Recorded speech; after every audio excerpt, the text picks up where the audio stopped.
ॐ नमोऽस्तुनन्ताय सहस्रमूर्ते सहस्रपादाक्षि शिरोरुबाह्वे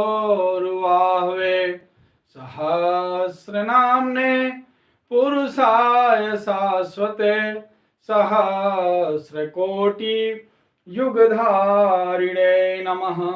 सहस्रकोटि युगधारिणे नमः।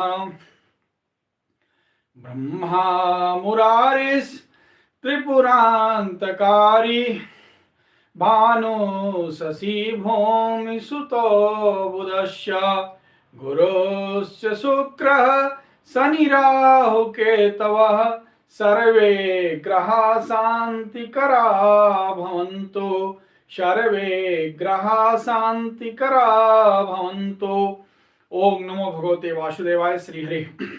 सभी भक्तों को नमस्कार।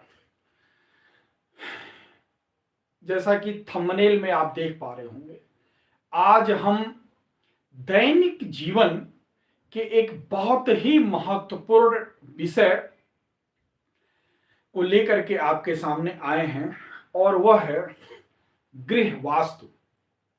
मित्रों, घर के वास्तु के बारे में सुना तो सबने होगा, लेकिन या तो यह जानकारी अधूरी रहती है लोगों के पास, या फिर यह जानकारी देने वाले इतने अधिक आपसे शुल्क, चार्ज या फीस आदि लेते हैं और इतने बड़े बड़े लोग हैं कि वहां तक आपकी पहुंच नहीं हो पाती। वास्तु के बारे में हमारी समझ बहुत पहले से विकसित हुई और इसमें हम बहुत कंटिन्यूअस इस पर स्टडी करते रहे और बहुत सारी चीजें हमने इसमें से पाई और खोज निकाली। तो यह विषय बहुत ही विशाल है, बहुत ही बड़ा है, लेकिन मैंने जैसा YouTube पे देखा कि लोग इसको इतने बड़े और विशद रूप से वर्णन करते हैं कि आम आदमी इसको समझ नहीं पाता और कंफ्यूज हो जाता है। तो मेरे मन में एक विचार आया कि वास्तु के एक एक टॉपिक को या प्रमुख टॉपिक को लेकर के एक एक दिन में थोड़ी थोड़ी बातें, उपयोगी बातें, महत्वपूर्ण बातें और जो अति काम की हैं वो मैं आपके सामने लेके आऊं, जिससे आप लोगों को इसकी सटीक जानकारी मिले। अधिक जानकारी होने पर कंफ्यूजन क्रिएट हो जाता है। तो मैं टू द पॉइंट जानकारी लेकर के आप लोगों के सामने आऊंगा, जिससे आपको इसकी समझ विकसित हो। पहले जानते हैं वास्तु क्या है। मित्रों, इस सृष्टि में एक वस्तु जो है अपने स्थान पर प्रकृति ने जो स्थापित किया है उसका एक विशिष्ट स्थान है। किसी भी वस्तु के विशिष्ट स्थान पर होने को उसका वास्तु बोलते हैं, या उसको ऐसे समझिए कि हर वस्तु का एक कोऑर्डिनेट है। नवग्रहों में लेकर के, नक्षत्रों में लेकर के, सौरमंडल में लेकर के, पृथ्वी, चांद, हर जो भी पिंड हैं एक विशिष्ट स्थान पर हैं। इनके स्थान का यदि परिवर्तन किया जाए तो समस्त सृष्टि में उथल पुथल मच जाती है। यही चीज मनुष्य के शरीर में भी लागू है। वास्तु का ये क्लास अगर हम आगे तक कर पाएंगे तो आपको हम मनुष्य के शरीर का भी वास्तु बताएंगे, बहुत डिटेल में बताएंगे। जो नवग्रह आपके सृष्टि में है वो आपके शरीर में किस तरह से उनका प्रतिनिधित्व है वो मैं आपको बताऊं। मनुष्य के शरीर का ये भाग नॉर्थ माना जाता है, और आप देखिए नॉर्थ ईस्ट में आपकी नाकें भगवान ने नॉर्थ ईस्ट में क्यों बनाई, पूरब की तरफ क्यों बनाया? बीच में भी नाक लगा सकते थे, पीछे भी लगा सकते थे, कुछ तो सोच समझ के लगाया होगा। आपके शरीर का जो पाचन स्थान है वो कहां पे भगवान ने बनाया, और आपके शरीर से जो निष्कासन, अवशिष्ट पदार्थों का निष्कासन जहां पर वो कहां पर प्रकृति ने बनाया, सब बहुत सोच समझ के बना हुआ है। लेकिन उस टॉपिक पर बाद में आएंगे, पहले घर की वास्तु में। मित्रों, वास्तु वास्तव में घर के अंदर ऊर्जा का जो संचरण होता है या प्रवाह होता है उसको प्रभावित करने का काम करता है।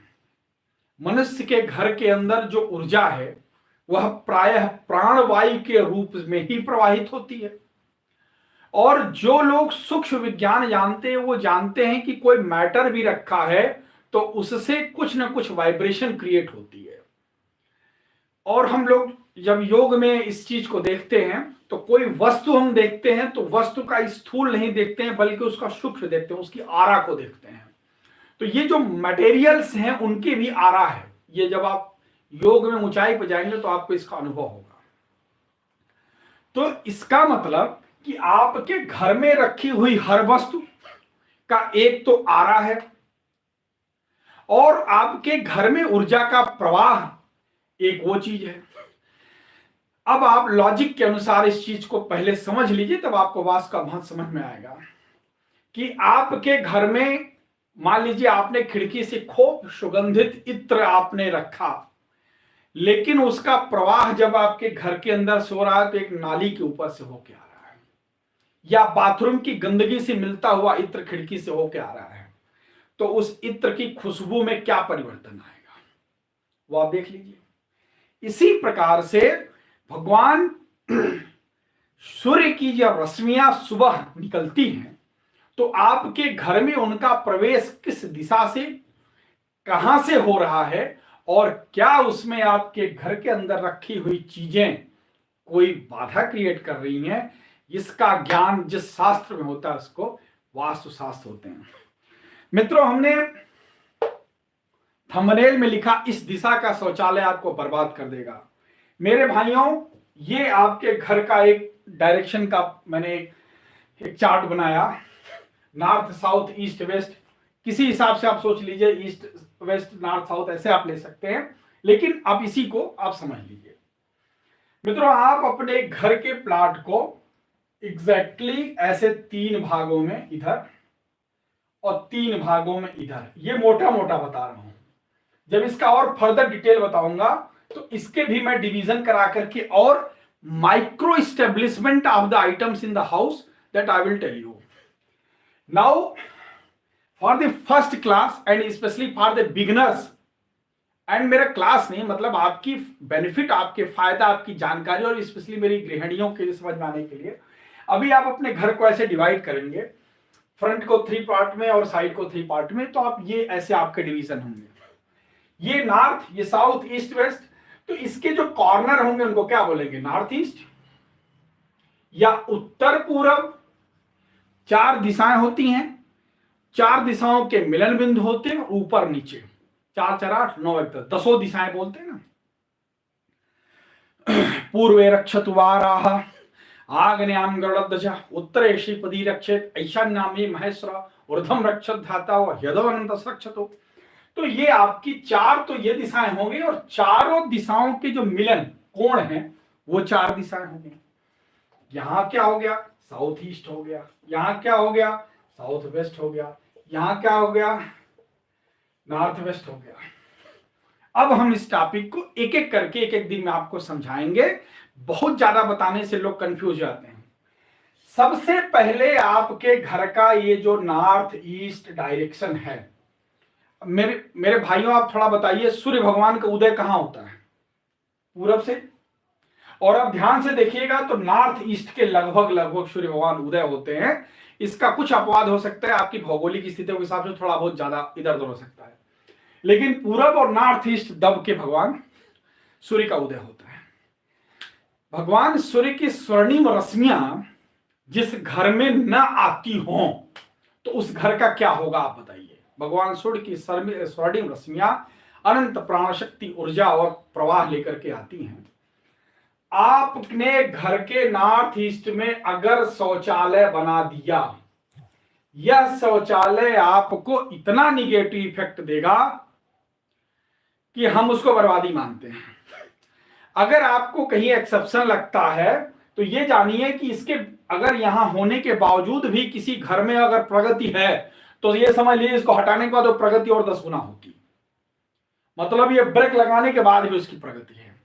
तो नॉर्थ ईस्ट का बना हुआ शौचालय आपको परेशान कर ही देगा। और मैं ये कही कहाई बात, किताब की बात नहीं बता रहा हूं। When I was in the Indian Air Force and this was my first posting, I was posted to Suratgarh this place is in the Ganganagar district of Rajasthan which is just near by two the Pakistan. तो मैं बाहर कस्बे में, सूरतगढ़ कस्बे में एक colony में रहता था। तो वो इलेक्ट्रिकल हाउसिंग बोर्ड की कॉलोनी थी, 2 रो में मकान बने थे। मैंने इस रो की कंप्लीट स्टडी की, क्योंकि उस समय मेरा जस्ट ग्रोइंग एज था, तो मुझे ये ऑकल्ट चीजों में बहुत बिलीव रहता था और बहुत मैं इसको खोजता रहता था। अपने रो में, जिस रो में मैं रहता था, इस रो में स्टडी की। एक घर ऐसा बना था, ये पूरा फेसिंग है, उसका शौचालय इधर, एक घर का शौचालय इधर, एक घर का शौचालय इधर, एक घर का शौचालय इधर। मैंने इस चीज को भाई साहब स्टडी की।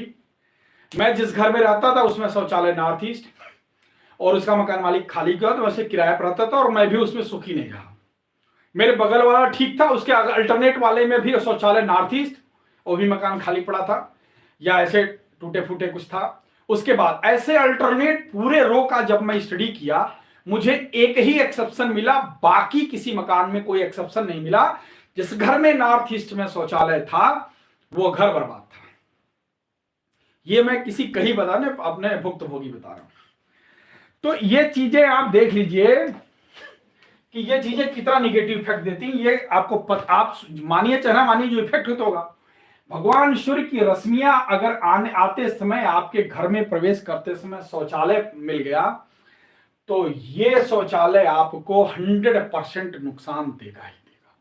मेरे भाई, शौचालय का स्थान कहां होना चाहिए वो तो मैं बाद में बताऊंगा, लेकिन ध्यान से समझ लीजिए इस चीज को। नॉर्थ ईस्ट सिर्फ और सिर्फ पूजा घर ही होना चाहिए, इसके अलावा इसका कोई विकल्प नहीं है। घर की वास्तु के हर चीजों का अल्टरनेट है, मैं वो भी बताऊंगा। यहां नंबर 1, यहां नंबर 2, यहां नंबर 3, ये भी मैं बताऊंगा।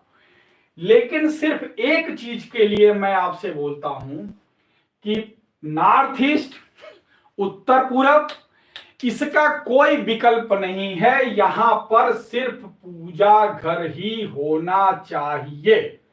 अगर यहां पर आपने पूजा, तो घर के और वास्तु में गड़बड़ी होने से अगर कोई निगेटिव इफेक्ट भी आएगा, तो भी यह पॉजिटिव रेज आपको उस निगेटिविटी से बैलेंस करने और संभालने में कामयाब होंगे। ध्यान से देख लीजिए, अच्छे से देख लीजिए, स्क्रीनशॉट ले लीजिए।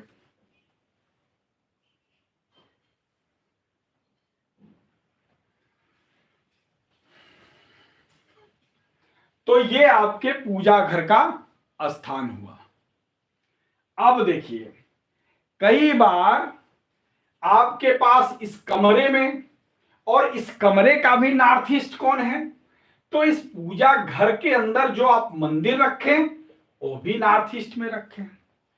यहां पर थोड़ी सी शिफ्टिंग हो सकती है, यहां जगह नहीं खाली तो यहां खाली, नहीं तो यहां खाली, एटलीस्ट पूरब में, बट पूरे भवन के हिसाब से आपका स्थान यहां पर नॉर्थ ईस्ट में हो गया।